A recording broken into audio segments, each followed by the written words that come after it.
Inside Racing vous est présenté par Dunlop. Le coup d'envoi est donné pour l'ère des découvertes. Pour l'époque de l'automobile, cela a commencé il y a 125 ans. À peu près au même moment, John Boyd Dunlop conçoit le premier pneu gonflé à l'air. Des courses monstrueuses sont disputées. Les records de vitesse et l'éternelle curiosité enflamment ce nouveau sport. 1950, la première course de Formule 1 de l'histoire. Giuseppe Farina sur Alfa Romeo, première pole position, première victoire, premier champion du monde. Aujourd'hui, les pilotes de l'époque sont demandés comme jamais sur la Solitude Revival. Ils sortent sur l'ancien circuit de Formule 1 et font leur démonstration. C'est une Cooper construite en 1963 en Angleterre. John Cooper est devenu célèbre en construisant la première voiture de Formule 1 dotée d'un moteur central. Et Jack Brabham a remporté 2 championnats du monde sur des Cooper.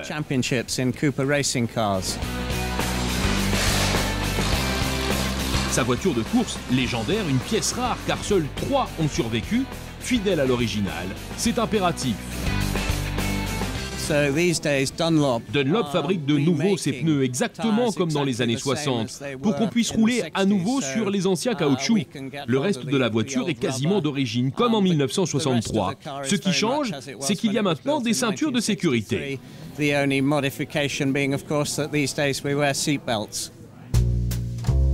À l'époque du temps de Stirling Moss et Dan Serman, les voitures de course devaient avant tout être vraiment très rapides. Les règles et les consignes de sécurité se sont lentement imposées, mais seulement après de nombreux accidents.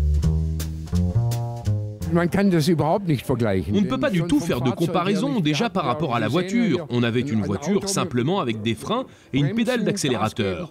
Prenez un volant de Formule 1, il y a 20, 25 fonctions avec les systèmes électroniques. C'est incomparable. Et puis, il faut aussi dire qu'à notre époque, les courses étaient très dangereuses. Nous avons perdu beaucoup de nos amis. Et puis ensuite, Niki Lauda et Jackie Stewart ont beaucoup contribué à améliorer la sécurité des circuits, des voitures aussi et des matériaux. Faire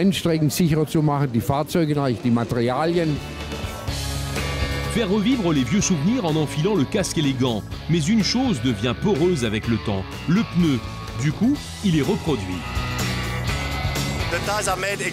Les pneus sont fabriqués exactement comme il y a 50, 60 ou 70 ans. Ils sont conçus avec des appareils que je n'avais encore jamais vus et qui n'existent nulle part ailleurs.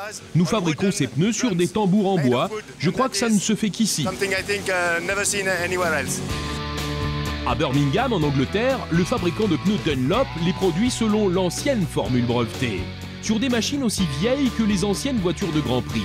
Une aide pour les gars des festivals et autres rallyes. Parfois, on reçoit un appel de quelqu'un tout excité avec un fort accent italien qui demande « Oh, mon Alfa Romeo a besoin de pneus neufs, qu'est-ce que je peux faire ?» Alors, on regarde nos documents et on planifie ça dans notre production.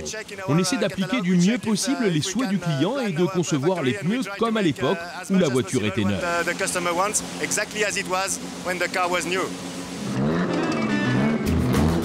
Un client de Goodwood, Jonathan Botting, passionné de Bugatti, mais aussi du feeling et des sensations de pilotage. Les deux dépendant des suspensions, de la taille et de la forme du pneu.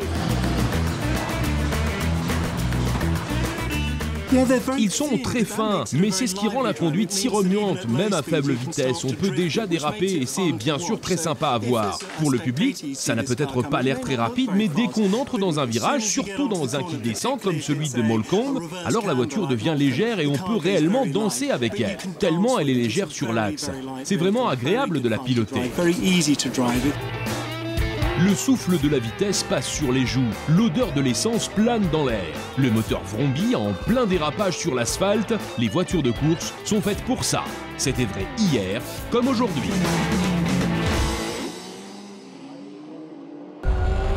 Inside Racing vous a été présenté par Dunlop.